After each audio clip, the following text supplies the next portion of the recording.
So the hotfix to scale back the weapon balance and TTK changes is now live in Battlefield 5, and that means lots of weapons that got considerably nerfed with Update 5.2 are now stronger again. They aren't quite as strong as what they were before Update 5.2, but we're in this sort of middle ground at the moment, and my experience in that middle ground using the BAR is better than what it was yesterday, that's for sure. So we're going to check out the BAR today, and I've got to say, it's really impressed me. It's probably my favourite weapon that DICE has added to Battlefield 5 so far. Today's video is sponsored by Elgato. There's still time to grab some awesome content creation tools like the Stream Deck or the HD60S Plus capture card before Christmas. Having something to record your Christmas gaming time could be great to then share on Twitter or YouTube. Click the link at the top of the description for more details. Okay then, the BAR.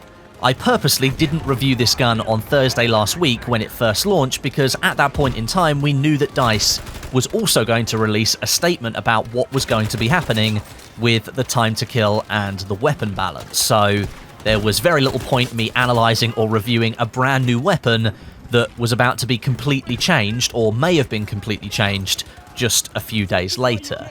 My experience with the BAR before the hotfix, because I did unlock this gun on Thursday after a couple of hours, and I have been playing with it for the last few days anyway, before the hotfix, I wanted to like this gun, but I couldn't really like this gun. It had its moments, but it felt very flawed. The BAR in Battlefield 5 features two very different fully automatic fire modes, one that's quite fast and one that's relatively slow. Switching between those and then using the gun at different ranges means that the BAR can be really adaptable in the support class, and it's one of the more malleable weapons available, but before the hotfix, the fast rate of fire option was just flat out worse than using the slow rate of fire option. And that means that the opportunity for the BAR to be an adaptable weapon before the hotfix was basically nullified. The slow rate of fire was a flat 6 bullet to kill damage model, and that meant at any range, the BAR would consistently take people down if you could land 6 shots on target.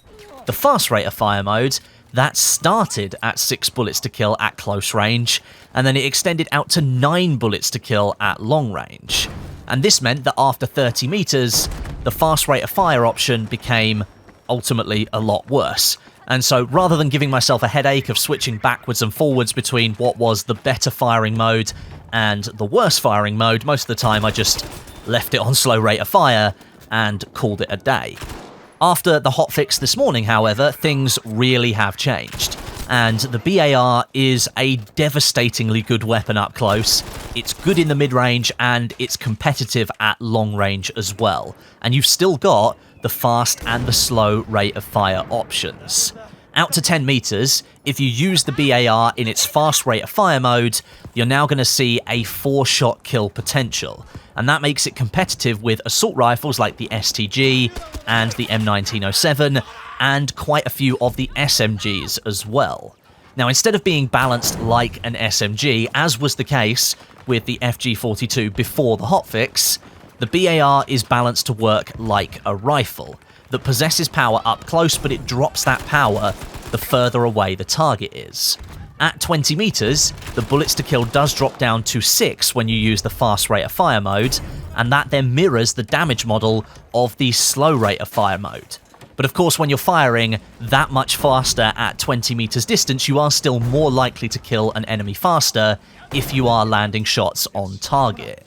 Past the 30 meter mark, the fast rate of fire mode drops to a 7 bullet to kill, and that's when the slow rate of fire, staying at a constant 6 bullets to kill, sort of overtakes. And then the gun flips around and it becomes this more steady firing, long range rifle that you can rely on to be consistent with its damage. In my view, after the hotfix, I think the BAR has become the most interesting and entertaining weapon that you can use in Battlefield 5 at the moment.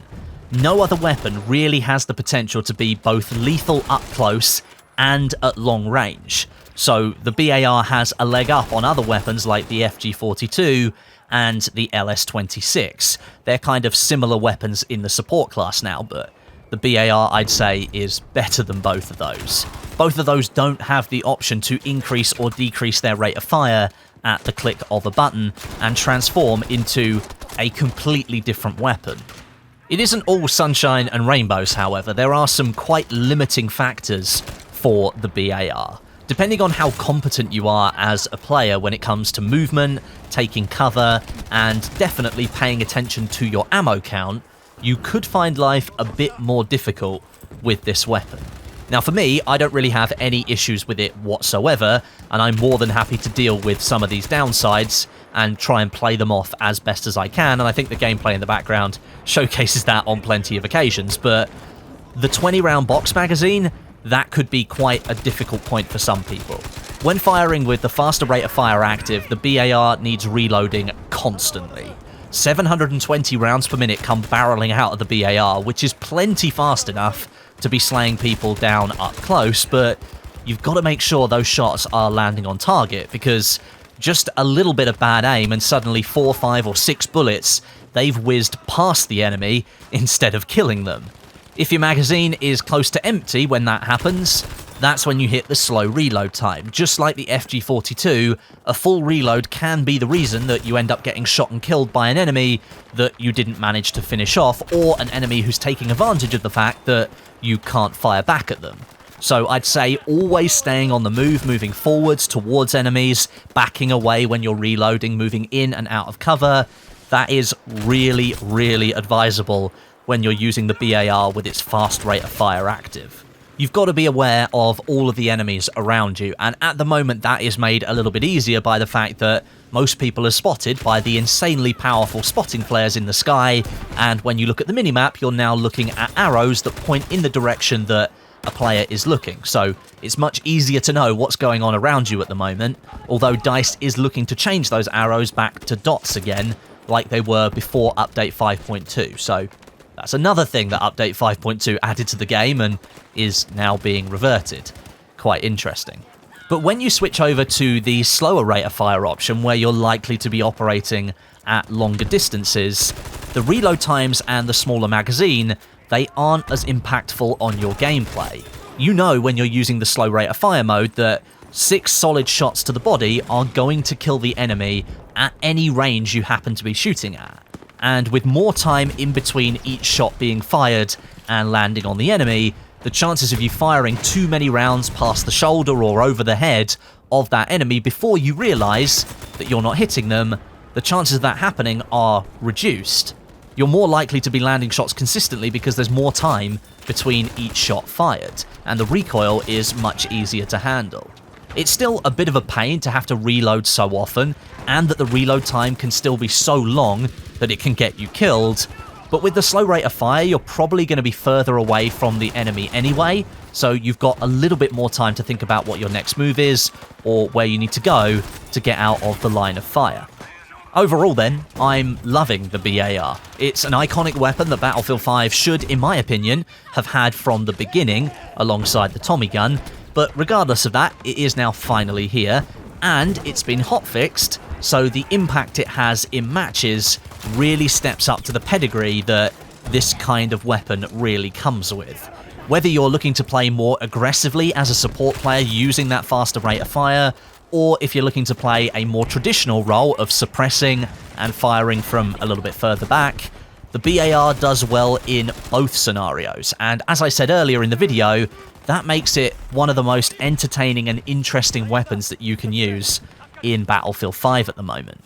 I'm a player that will try and play aggressively up close most of the time. I like proper infantry combat, and so I'm always trying to be on the front line. The BAR for me is a great weapon to use, but it also offers me a chance to compete at longer ranges as well. Flicking between the two options during gameplay and different breaks in gunfights, that can be really rewarding, especially if you're killing somebody up close, using a few bullets, and before you even reload, you switch to the slower rate of fire mode, and you pick somebody else off in the distance. That's a really cool feeling, and there's no other weapon in the game that can really give you that kind of experience, and that's why I think I'm enjoying it so much. The only real downsides that I can see are the small magazine size and long reload times, but I understand completely those are elements added to this weapon to keep it somewhat balanced, but if you can learn to work with those different things, then you are going to have an awesome time with this new weapon. So that's the BAR. It is good fun and I'm really enjoying using it, but if you're looking for a more general quick opinion on what this weapon balance TTK hotfix has done to the entire game, well, here that comes. After 2 or 3 hours playtime this morning before stopping to make this video, I felt, in my own personal opinion, that the gunplay was snappier, it was definitely more lethal up close and into the mid-range, and some of that range damage that we lost with update 5.2, some of that has been restored.